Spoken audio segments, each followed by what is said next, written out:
बात नहीं। छठा प्रश्न, छठा प्रश्न देखो कि ऊंचाई 220 सेंटीमीटर और आधार का व्यास है 24 सेंटीमीटर। ये 24 सेंटीमीटर आधार का व्यास और ऊंचाई कितनी है 220 सेंटीमीटर वाले एक बेलन जिस पर इसके ऊपर 60 सेंटीमीटर ऊंचाई, इसकी ऊंचाई कितनी है 60 सेंटीमीटर और त्रिज्या 8 सेंटीमीटर, त्रिज्या 8 सेंटीमीटर वाला एक अन्य बेलन आरोपित है से लोहे का स्तंभ बनाए। ऐसा एक लोहे का स्तंभ बनाए। इस स्तंभ का द्रव्यमान ज्ञात कीजिए। जब 1 सेंटीमीटर क्यूब लोहे का द्रव्यमान लगभग कितना है 8 ग्राम होता है।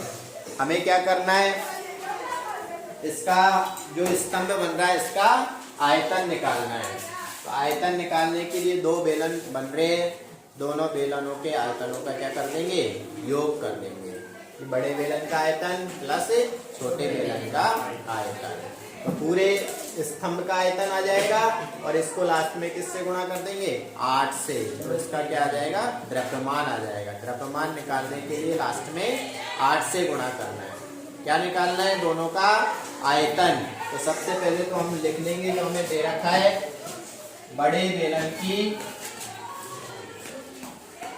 ऊंचाई कितनी है 220 सेंटीमीटर और व्यास कितना है उसका 12 सेंटीमीटर, सॉरी 24 सेंटीमीटर, 24 सेंटीमीटर। अब व्यास से निकालेंगे त्रिज्या r, तो क्या होगी 24 में 2 का भाग दे देंगे तो त्रिज्या क्या आएगी 12 सेंटीमीटर। ऐसे ही छोटे बेलन के लिए भी लिखेंगे कि छोटे बेलन की ऊंचाई कितनी है 60। छोटे बेलन की ऊंचाई 60 सेंटीमीटर, त्रिज्या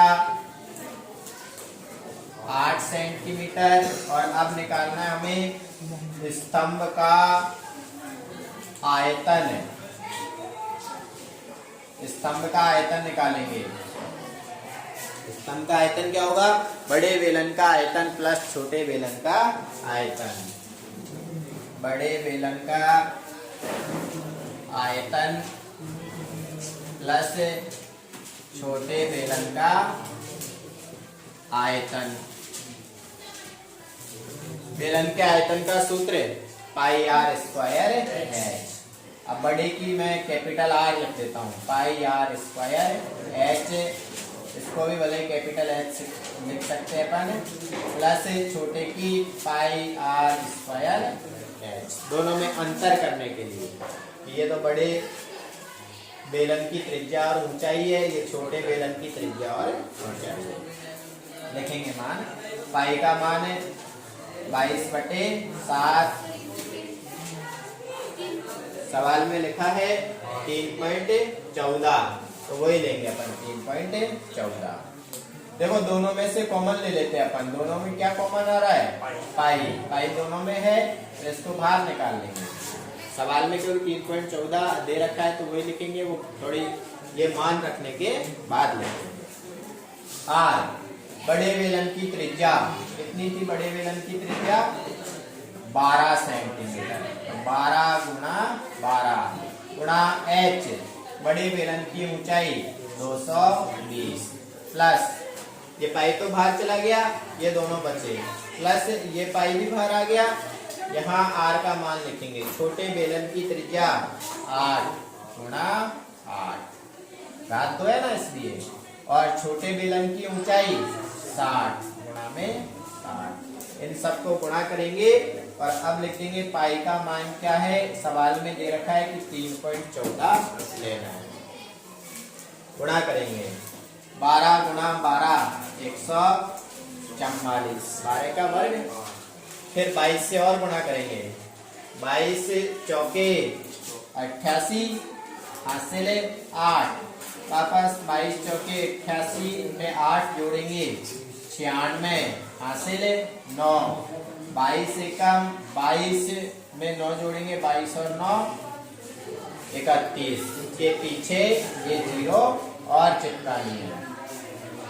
फिर यहाँ 8 8 64 को 6 से और करेंगे, 6 चौके 24, 6 छंग 36, 36 में 2 हासिल और जोड़ दी 38, के पीछे 0 चिपका दी, बराबर है 3.14 गुणा, इनको जोड़ना है 0 0 0, 4 और 8 12, हासिल 1, 8 और 6 14 और 1 15, 3 और 1 4, 4 और 1 हासिल और बच रही है 5, फिर ये 3 बच रहा है तो 3 का 3, इसको 3.14 से और गुणा कर लेंगे, अलग से गुणा करके देख लेंगे, गुणा 3.14, जब 4 से कर रहे 0, 4 दूनी 8, 4 पंजो 20 और ये भी 4 पंजो 20 और 2 22 हो गया, 4 किया 12 और 2 14, 1 से करेंगे 0 2 5 5 3, 3 से करेंगे 0 6, 5 किया 15, 5 किया 15 और 1 16, 3 किया 9 और 1 10, 0 8 2 6 और 5 11 और 2 13, 5 5 10 और 4 14 और 1 हासिल 15, 6 3 9 और 1 10 और 1 हासिल 11, कितना आया 11 53 280, पॉइंट लगाना है 2 अंकों से पहले लगेगा। क्या आया, ये आयतन आया उसे स्तंभ का, आयतन आ गया सेंटीमीटर क्यूब। अब निकालना है हमें इसका द्रव्यमान, स्तंभ का द्रव्यमान, स्तंभ का द्रव्यमान। वो सवाल ने कहा है कि 1 सेंटीमीटर क्यूब का द्रव्यमान कितना है 8 है, तो इसको अभी 8 से गुणा और करेंगे, 8 से गुणा करेंगे 111 532.80, तो 8 से गुणा और कर लेंगे, 8 को 0 से किया 0, 8 8 64, 6 हासिल 8 दूनी 16, 16 और 6 22, 8 दिया 24 और 2 26, 8 पंजो 40 और 2 42, 8 एकम 8 और 4 12, 8 एकम 8 और 1 9 8, पॉइंट लगाना है 2 अंकों से पहले। इतने ग्राम उसका क्या आया द्रव्यमान आया, 8,92,262.40।